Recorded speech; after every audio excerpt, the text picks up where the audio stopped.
Cult of the Lamb is kind of like Animal Crossing, except when that one villager you don't like joins, you get to sacrifice him to a dark god. You play as a cute little lamb who is sacrificed to 4 dark gods along with every other lamb, but a 5th one appears and offers you to save your life, in exchange for a small price of just your eternal servitude. And since signing a pact with an Eldritch God never went wrong for literally anyone, you accept. The game then has you dividing your time between dungeon crawling and slaying heretics and building up your cult. First off, the art style is great. A perfect mix of cute and adorable lamb and cultists, and horrifying with some of the monsters you get to face. Using a cutesy art style is a great way to alleviate some of the darker subject matter the game deals with. It makes it nice and digestible, while in some ways shining even more light on even the darker parts of the game. You are building a cult after all, and you can brainwash and sacrifice anyone in your cult at any time, or make them eat poop. Hey, they said they wanted to try it. These moments are even more shocking because it's with cute little lambs and cats and other animals that look like they belong in a kid's show, but it never feels like it's too much, like it's too dark. The art style has almost a Paper Mario vibe to it too, with many of the enemies, characters, and parts of the environment being in 2D, and I love that look. It allows for so much more detail. I especially love the bosses, who switch to more of a 3D look that contrasts with the rest of the character's environment.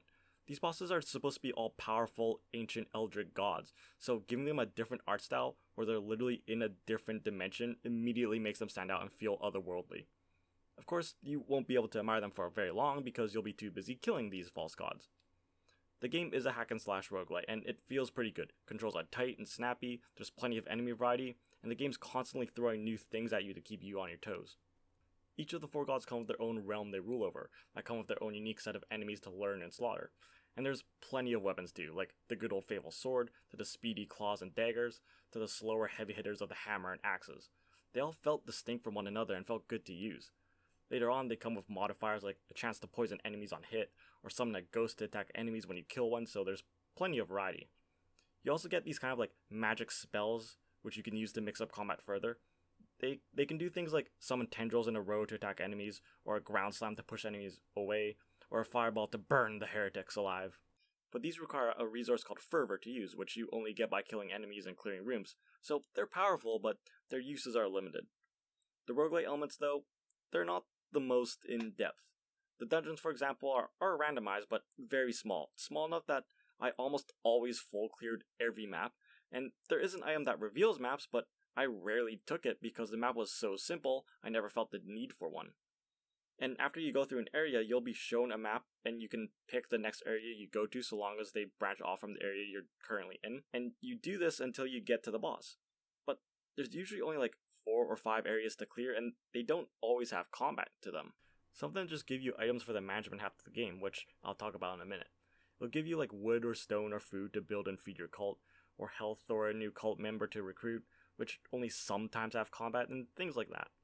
So there were times where I would only have 2 or 3 areas with combat, the one I start in, which always has combat, and the last one with the boss. Almost all of my runs in the dungeon lasted under 10 minutes. Only one lasted longer, but that was only because once you return to a dungeon after having beaten the boss, you can just keep going if you want, so that run was technically 2 dungeons. It is nice if you just want something faster, something brisk that you can just jump into for 5 or 10 minutes. Like most roguelites, you get randomized items to make you stronger each run, and they're different every time. In this game, they're called tarot cards. They largely spawn in combat areas. You either find specific rooms that let you pick one, or they drop from chests. So you would think by choosing areas without combat, that would hamper you because you're not getting those power-ups from tarot cards. But again, this system isn't that deep. I never had that feeling of getting a powerful tarot card and being like, yes, this is the run. That never happened. Because a lot of the cards are like, you drop poison when you dodge roll, or plus 1.5 damage. They're good, aside from the real map one, that is. They're all upgrades and fun to use, but none of them are game-changing, and more importantly, there's no synergy between them.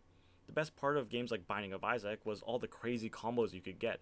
You could go from shooting tiny tears to giant scythes the size of the screen that explode into more scythes that spit acid or something. That's actually kind of a mundane build for Binding of Isaac. Or in Hades, you had specific combo boons that were really strong, but you could only get them if you had the right combo of boons from 2 or more different gods. There's none of that in Cult of the Lamb. All the tarot cards are good to use and fun. I just wish there was more either synergy between the cards that let you make game-breaking combos, because, I mean, you lose your cards between dungeons anyways, and they're randomized, so who cares if there's an overpowered build or two, or more game-changing cards. And the combat is great, it feels satisfying to be clear, and the tarot cards being as simple as they are does allow player skill to shine through. Even if you get bad cards, it's fine if you're good, and you can't get screwed over by RNG like you could in Binding of Isaac. But for me, a big part of roguelites is getting those overpowered builds.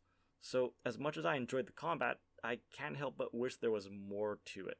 But in its place, we have this cult manager. As you go through the game, you gather resources to build things like farms and homes, as well as indoctrinating cute little animals into your cult. You have to take care of your cult by making sure they're fed, take care of them if they get sick, and that they have houses and places to poop. In turn, they worship you and give you faith, which makes you stronger. As they pray at your shrine, you'll be able to get better buildings that make your cultists happier and easier to manage, like a farm to grow crops for them to eat, and eventually you can upgrade that so they plant and gather crops for you. You can perform sermons, which give you devotion, which you in turn use to upgrade your character, and the more cultists you have, the more devotion you'll get. You can even unlock rituals like making everyone fast so they don't have to eat for 3 days, and you don't have to worry about cooking food for them. Or get married, or sacrifice someone, you do you. This is where you get to decide what kind of cult leader you want to be, a powerful, ruthless one, or a boring, nice one. Because when you unlock a new ritual by finding these stone fragments in dungeons, you'll be given a choice between two. So you can either unlock the ability to get married, or maybe you choose to ritual that forces everyone to work day and night for a week. I don't know who would pick that, but you probably worked middle management in retail and had no friends. Somehow, my death cult where people are occasionally forced to eat poop still seems better than working retail. But like how the roguelike stuff isn't as deep as its contemporaries, so is the management aspect. Cultists, for example, are all the same mechanically. There's plenty of customization options for them, including dozens of options for which animal they are and what color they are, and you can change their name to whatever you want. But as far as gameplay goes, they all end up feeling the same. They do spawn with random traits, but they weren't enough to notice a difference between cultists. I couldn't tell you which of my cultists had which traits without looking it up. After a while, I just started to ignore them. And cult members die fast, just from old age, so you never have enough time with them to grow any sort of attachment. This is not like XCOM where you name characters after your friends and family and make up little stories for them. Cultists are expendable. They are a resource to be spent. You keep them around to farm, chop wood, mine ore, and suck up their devotion, and once they're dead, you forget about them.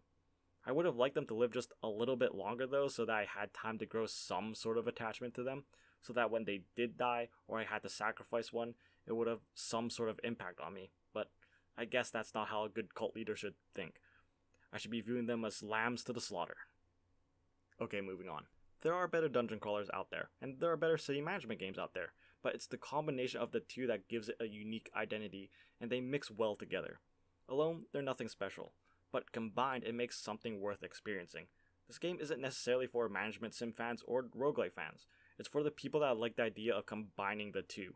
It feels like they made both the management and roguelike elements simpler for a reason. It's so it doesn't become overwhelming. If you had to worry about hundreds of different tarot cards and their combinations, on top of minute management aspects for your cult, it'd be overwhelming. Too many plates spinning at once. Instead, they make them more approachable, and bank on the unique combination of the genres, and it works well. They work as a good break from each other. If you're a little tired of dungeon crawling, you can go farm and indoctrinate some innocent animals or two. Tired of easy sacrifices? Delve into a dungeon and hunt. And they complement each other very well. A well-managed cult makes you stronger, which allows you to gather more resources and draw more cult members, which in turn allow you to manage your cult better. But that symmetry is a double-edged sword. The problem is you have to engage with both, so if you're only interested in, say, the dungeon crawling, you will have to manage your cult soon enough, and vice versa, which is why I think this game will end up being divisive. The mix won't be quite right for some. The management part in particular feels like there's too much of it at times, especially at the start.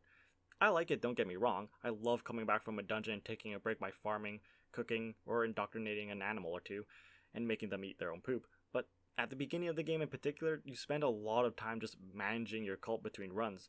Until you unlock certain things, you have to do everything for your cult members.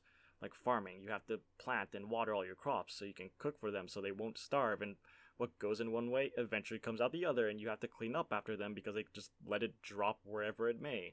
Yes, that's right, a noticeable amount of your time after a dungeon is spent cleaning up your cultist poop. And to be fair, poop is more useful than you'd think. You can use it as fertilizer, or chocolate ice cream. Hey, like I said, he wanted to try it. Like I said, I like this aspect. Well, less so the poop, but hey, if you get a dog, you should be prepared to get a little dirty. And like all good management games, you can eventually automate a lot of this stuff. You can get a building that'll let you assign a cultist to tend to your crops, and you can eventually build outhouses. It just takes a little too long to get there. Outhouses in particular should have been a much earlier unlock, because it cuts out such a tedious part of the game. Instead, you have to make it like 3 tiers down the tech tree before you can even start building them. And you have to build your cult, because that's how you get faith, which is how you get stronger. Again, I like the mix of roguelite hack and slash and management sim. I think it provides a nice break. It's just at the beginning the pacing's a little off. A good run in the dungeon will take you about 10 minutes, and you'll spend much more time at the start farming, performing sermons, fishing, cleaning up poop, etc. The people who come to Cult of the Lamb may be annoyed at just how much of the cult manager there is, and the people who want to build and customize their cult may be annoyed at just how often they have to dungeon crawl in order to get the resources and blueprints to build up their cult. But once you do get an outhouse and a couple other buildings, then it's great. The time spent in either half of the game evens out, and the roguelite and management sim begin to complement each other beautifully. You don't spend too much time on either, they both feed into each other. Making your cult better makes you stronger, which in turn allows you to improve your cult, so no matter what, it always feels like you're being rewarded, like you're always making progress no matter which aspect of the game you're focusing on. Turns out, society improves significantly when people have a place to poop. And the management aspect actually makes the roguelite aspect more brutal in ways, because on top of dying and having to start the dungeon over again from the start and losing a bunch of your resources, it affects your cult members too, and well, they're not mad, they're just a little disappointed. This causes their faith in you to go down, which can lead to a whole host of problems. You get less faith from them, they stop working, they may even start preaching the word of, gasp, another dark god, heresy. I say, luckily there's a variety of ways to deal with these filthy traitors. Re-educating them is a good start. If they continue spouting nonsense about there being other gods who don't make their followers eat their own poop, then imprisonment and some public humiliation can fix that. And if all else fails, or you just feel like it, some good old sacrificing can do the trick.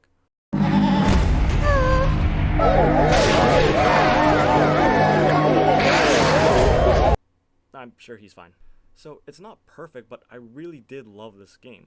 It's a unique blend of genres. I love the theme and art style of the game, and the combat feels great, and building up your cult and customizing it feels satisfying.